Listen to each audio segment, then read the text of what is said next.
Hi friends, welcome to தெய்வாஸ் Nalabagam. இன்னைக்கு தெய்வாஸ் நலபாகத்தில் ஒரு சூப்பரான ஸ்வீட் ரெசிபி தாங்க பார்க்க போகிறோம். வாழைப்பழ அல்வா எப்படி செய்யறதுன்னு பார்க்கலாங்க. நம்ம வீட்டில் நிறைய டைம் வாழைப்பழம் அதிகமாக இருக்கும். பண்டிகை நாட்களில் அந்த மாதிரி டைமில் நம்ம வீட்டில் நிறைய வாழைப்பழம் இருக்கும். ஆனால் நம்ம அது எல்லாத்தையுமே சாப்பிட மாட்டோம். கொஞ்சம் அதிகமாக பழுத்துருச்சுன்னா, மேலே தோல் கொஞ்சம் கருப்பாயிருச்சுனாவே நம்ம தூக்கி போட்டுருவோம், சாப்பிட மாட்டோம். ஆனால் இனிமேல் அந்த மாதிரி தூக்கி போடாதீங்க. ஏன்னா இந்த ரெசிபி பண்ணுறதுக்கு நல்லா வாழைப்பழம் நல்லா பழுத்துருக்கணும். நல்லா கனிஞ்ச பழமாக அதை பார்த்து செஞ்சோம்னா தான் இந்த ரெசிபி ரொம்ப சூப்பராக இருக்கும். அதனால் இனிமேல் தூக்கி போடாத இந்த மாதிரி சூப்பரான பனானா அல்வா செஞ்சு பாருங்கள். ரொம்பவே டேஸ்ட்டு சூப்பராக இருக்கும். வாங்க இந்த ஈஸியான பனானா அல்வாவை எப்படி செய்யறதுன்னு பார்க்கலாம்.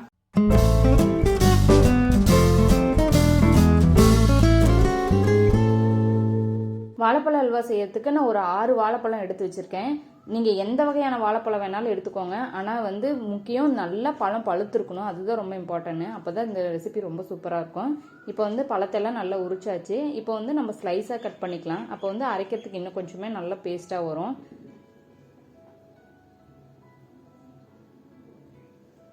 இந்த அளவுக்கு நல்லா கட் பண்ணியாச்சு. இது ஒரு மிக்ஸி ஜாருக்கு மாற்றிக்கோங்க. ஒரு மிக்ஸி ஜாரில் சேர்த்துட்டு நல்லா ஃபைன் பேஸ்ட்டாக அரைச்சிக்கோங்க. எந்த கட்டியும் இல்லாமல் நல்லா அரைச்சி எடுத்துக்கோங்க. இந்த அளவுக்கு நல்லா நைஸாக அரைச்சிக்கோங்க. இப்போ ஒரு பவுலில் 3 டேபிள் ஸ்பூன் அளவுக்கு கார்ன்ஃப்ளவர் மாவு எடுத்துக்கோங்க. இது கூட ஒரு அரை கப் அளவுக்கு தண்ணி சேர்த்துட்டு நல்லா கட்டி இல்லாமல் கரைச்சி வச்சுக்கோங்க. இப்போ இது ஓரமாக இருக்கட்டும். இப்போ ஒரு பேனை ஹீட் பண்ணிவிட்டு இதில் 2 டேபிள் ஸ்பூன் நெய் சேர்த்துக்கோங்க. இதில் நட்ஸ் எல்லாம் நம்ம ஃப்ரை பண்ணி எடுத்துக்கலாம். நான் முந்திரி மட்டும் எடுத்திருக்கேன். ஒரு 1/4 கப் அளவுக்கு முந்திரி எடுத்திருக்கேன்.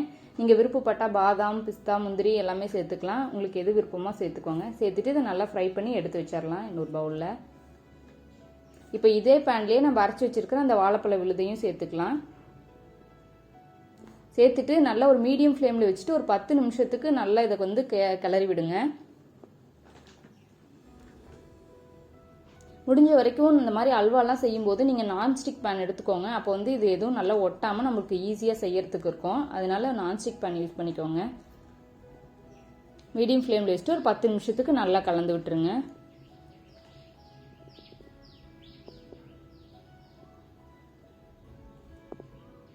இது இப்போ ரொம்ப லைட்டாக சுருங்கியிருக்கு. இப்போ நம்ம கரைச்சி வச்சிருக்கிற கார்ன்ஃப்ளவர் கரைசலை உள்ளே சேர்த்துக்கலாம். உள்ளே சேர்த்துக்கிறதுக்கு முன்னாடி ஒரு வாட்டி நல்லா கலந்து விட்டுட்டு உள்ளே சேர்த்துக்கோங்க. ஏன்னா மாவில் அடியில் தங்கியிருக்கும். சேர்த்துட்டு கார்ன்ஃப்ளவர் சேர்த்ததுக்கப்புறம் நம்ம கைவிடாத நல்லா கலந்து விடணும். அடுப்பை தீயை நல்லா குறைச்சி வச்சுக்கோங்க. ஏன்னா இது சேர்த்த உடனே கொஞ்சம் சீக்கிரமாக கட்டி பிடிக்க ஆரம்பிச்சிடும். அதனால இதை நல்லா சிம்மில் வச்சுட்டு நல்லா கலந்து விடுங்க. கைவிடாத நல்லா கலந்து விடுங்க. அப்போ தான் ஈவனாக எல்லா இடத்துலையுமே நல்லா கோட்டாகி வரும். இல்லைன்னா அங்கங்கே கட்டி பிடிக்க ஆரம்பிச்சிடும்.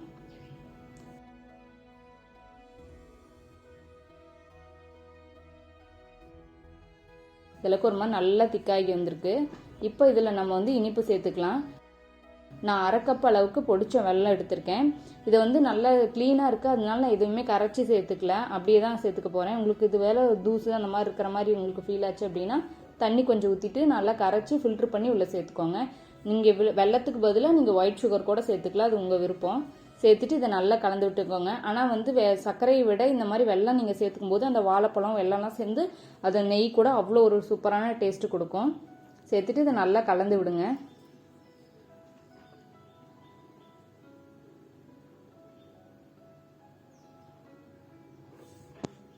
இப்போ இதில் 1 டேபிள் ஸ்பூன் அளவுக்கு நெய் சேர்த்துருக்கேன் நான். சேர்த்துட்டு ஒரு 2-3 டைம் இந்த மாதிரி நெய் சேர்த்து கலந்து விடுற மாதிரி இருக்கும்.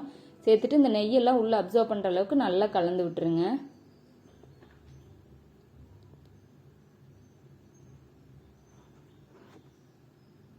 இப்போ கொஞ்சம் நல்லா திக்காயிருக்கு.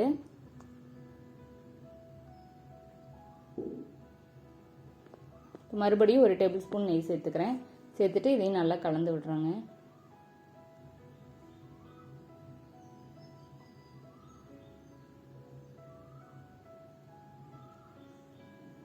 கொஞ்சம் நல்லா திக்காயிருக்கு.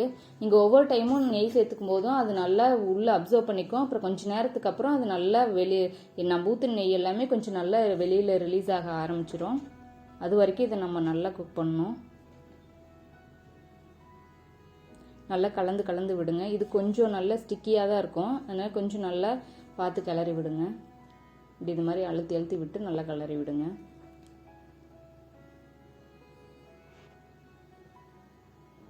இப்போ ஒரு அரை மணி நேரத்துக்கு மேலே ஆகியிருக்குது. இப்போ நம்ம ஊற்றின நெய் எல்லாமே நல்லா வெளியில் வந்திருக்கு.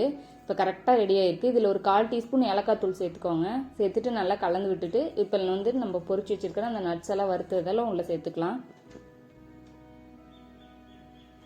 சேர்த்துட்டு இதையும் நல்லா ஈவனாக எல்லாம் கலந்து விட்டுருங்க.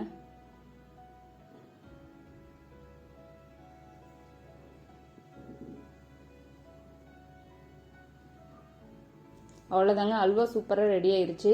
இதில் ஒரு முக்கியமான டிப்ஸே இதுதாங்க. நீங்கள் வந்து அப்படியே பிளேட்டுக்கு மாற்றிக்காத அதில் ஒரு இலை நல்லா வாழை இலை போட்டுட்டு அதில் மாற்றிக்கோங்க. வாழை இலை போட்டுட்டு இதை லைட்டாக டேப் பண்ணி விட்டுட்டு இந்த இலையை எடுத்து இது மேலே நல்லா கவர் ஆகிற மாதிரி அந்த சூடாக இருக்கும்போதே போட்டு அந்த மாதிரி மூடி வச்சுருங்க.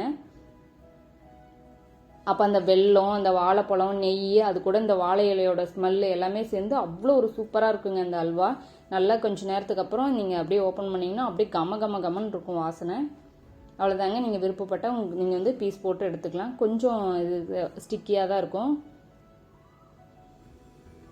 கொஞ்சம் அழுத்தி தான் பீஸ் போடணும்.